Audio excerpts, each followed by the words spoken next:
Hi ಎಲ್ಲರಿಗೂ ನಮಸ್ಕಾರ. Welcome back to my channel. ನಾನು ಇವತ್ತಿನ ವಿಡಿಯೋದಲ್ಲಿ ಒಂದು ರುಚಿಯಾದ ಟೊಮೆಟೊ ಗೊಜ್ಜನ್ನು ಹೇಗೆ ಮಾಡ್ಕೊಳ್ಳೋದು ಅಂತ ತೋರಿಸ್ತಾ ಇದ್ದೀನಿ. ಇದನ್ನು ರೈಸ್ ಜೊತೆ ಸಹ ತಿನ್ಬೋದು ಅಥವಾ ರೊಟ್ಟಿ ಚಪಾತಿಗಳಿಗೇನು ಸಹ ಮಾಡ್ಕೋಬೋದು. ತುಂಬಾ ಟೇಸ್ಟಿಯಾಗಿರುತ್ತೆ, ಹಾಗೆ ಮಾಡೋದು ತುಂಬ ಸುಲಭ. ಬನ್ನಿ ಹಾಗಿದ್ರೆ ಟೊಮೆಟೊ ಗೊಜ್ಜನ್ನು ಹೇಗೆ ಮಾಡೋದು ನೋಡೋಣ. ಮೊದಲು ಒಂದು ಪ್ಯಾನ್ನ ಬಿಸಿ ಮಾಡೋಕ್ಕಿಟ್ಟು 3ರಿಂದ 4 ಟೇಬಲ್ ಸ್ಪೂನ್ ಎಣ್ಣೆನ ಹಾಕ್ಕೊಂಡಿದ್ದೀನಿ.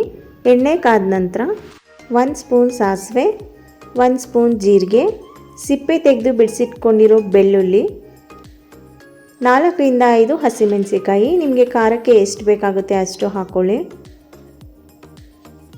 1/4 ಟೀ ಸ್ಪೂನ್ ಇಂಗು, ಇಷ್ಟನ್ನು ಹಾಕಿ ಒಂದು 3ರಿಂದ 4 ಸೆಕೆಂಡ್ ಫ್ರೈ ಮಾಡ್ಕೋಬೇಕು. ಬೆಳ್ಳುಳ್ಳಿ ಹಸಿಮೆಣಸಿಕಾಯಿ ಫ್ರೈ ಆದ ನಂತರ ಸಣ್ಣದಾಗಿ ಕಟ್ ಮಾಡ್ಕೊಂಡಿರೋ ಈರುಳ್ಳಿ, ಸ್ವಲ್ಪ ಕರಿಬೇವು ಸೊಪ್ಪನ್ನು ಹಾಕಿ 1 ನಿಮಿಷ ಫ್ರೈ ಮಾಡ್ಕೋತಾ ಇದ್ದೀನಿ. ನಾನಿಲ್ಲಿ 8 ಟೊಮೆಟೊ ತೊಗೊಂಡಿದ್ದೀನಿ, ಅದಕ್ಕೋಸ್ಕರ 2 ಈರುಳ್ಳಿ ಹಾಕ್ಕೊಂಡಿದ್ದೀನಿ. 2 ದೊಡ್ಡ ಸೈಜ್ ಈರುಳ್ಳಿ ಹಾಕ್ಕೊಂಡ್ರೆ ಸಾಕಾಗುತ್ತೆ. ಇವಾಗ ಈರುಳ್ಳಿ ಎಲ್ಲ 1 ನಿಮಿಷ ಫ್ರೈ ಆಗಿದೆ. ನಂತರ ಇದಕ್ಕೆ ಸಣ್ಣದಾಗಿ ಕಟ್ ಮಾಡ್ಕೊಂಡಿರೋ ಟೊಮೆಟೊನ ಸೇರಿಸ್ಕೊಂಡಿದ್ದೀನಿ. ನಾನು ಆವಾಗಲೇ ಹೇಳಿದಾಗೆ 8 ಟೊಮೆಟೊನ ಸೇರಿಸ್ಕೊಂಡಿದ್ದೀನಿ. ಮತ್ತು ಟೊಮೆಟೊ ಗೊಜ್ಜಿಗೆ ಆದಷ್ಟು ಹುಳಿ ಟೊಮೆಟೊನ ತೊಗೊಳ್ಳಿ. ಜಾಮೂನ್ ಟೊಮೆಟೊ ಬರುತ್ತಲ್ಲ, ಅದನ್ನು ಹಾಕಿದ್ರೆ ಅಷ್ಟು ಟೇಸ್ಟ್ ಬರಲ್ಲ.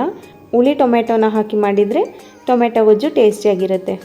ಟೊಮೆಟೊ 1 ನಿಮಿಷ ಎಣ್ಣೆಯಲ್ಲಿ ಫ್ರೈ ಮಾಡ್ಕೊಂಡಾದ ನಂತರ 1/4 ಟೀ ಸ್ಪೂನ್ ಅರಿಶಿನ ಪುಡಿ, ಅರ್ಧ ಟೀ ಸ್ಪೂನ್ ಉಪ್ಪನ್ನ ಸೇರಿಸ್ಕೊಂಡಿದ್ದೀನಿ. ನಾನಿಲ್ಲಿ ಸ್ವಲ್ಪನೇ ಉಪ್ಪನ್ನ ಸೇರಿಸ್ಕೊಂಡಿದ್ದೀನಿ.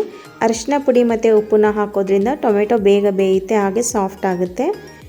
ಉಪ್ಪು ಹಾಕಿದ ನಂತರ ಒಂದು ಸಲ ಚೆನ್ನಾಗಿ ಮಿಕ್ಸ್ ಮಾಡಿಕೊಂಡು ಮುಚ್ಚಳ ಮುಚ್ಚಿ 1-2 ನಿಮಿಷ ಟೊಮೆಟೊನ ಬೇಯೋದಕ್ಕೆ ಬಿಡಬೇಕು. ಇವಾಗ ಟೊಮೆಟೊ 1-2 ನಿಮಿಷ ಚೆನ್ನಾಗಿ ಬೆಂದಿದೆ. ಇವಾಗ ಇದಕ್ಕೆ ಸಾಂಬಾರು ಪೌಡರ್ ಸೇರಿಸ್ಕೊತಾ ಇದ್ದೀನಿ.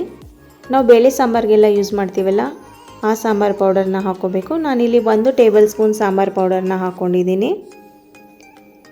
ಆವಾಗಲೇ ಸ್ವಲ್ಪ ಉಪ್ಪನ್ನ ಸೇರಿಸ್ಕೊಂಡಿದ್ದೆ, ಮತ್ತು ಇನ್ನೊಂದು ಸ್ವಲ್ಪ ಉಪ್ಪನ್ನ ಸೇರಿಸ್ಕೊಂಡು ಮಿಕ್ಸ್ ಮಾಡ್ಕೊತಾ ಇದ್ದೀನಿ.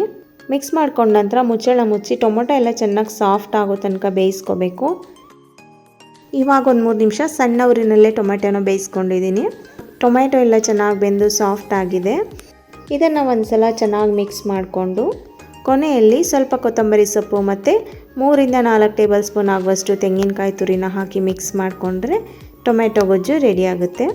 ನಿಮಗೆಲ್ಲ ಈ ರೆಸಿಪಿ ಇಷ್ಟ ಆಗಿದ್ದರೆ ಪ್ಲೀಸ್ ಒಂದು ಲೈಕ್ ಕೊಡಿ, ಹಾಗೆ ಒಂದು ಕಮೆಂಟ್ ಮಾಡಿ. ಮತ್ತು ನೀವಿನ್ನೂ ನಮ್ಮ ಚಾನಲ್ಗೆ ಸಬ್ಸ್ಕ್ರೈಬ್ ಆಗಿಲ್ಲ ಅಂದರೆ ದಯವಿಟ್ಟು ಸಬ್ಸ್ಕ್ರೈಬ್ ಮಾಡ್ಕೊಳ್ಳಿ. ನಮ್ಮ ಚಾನಲ್ಗೆ ಸಪೋರ್ಟ್ ಮಾಡಿ. Thank you.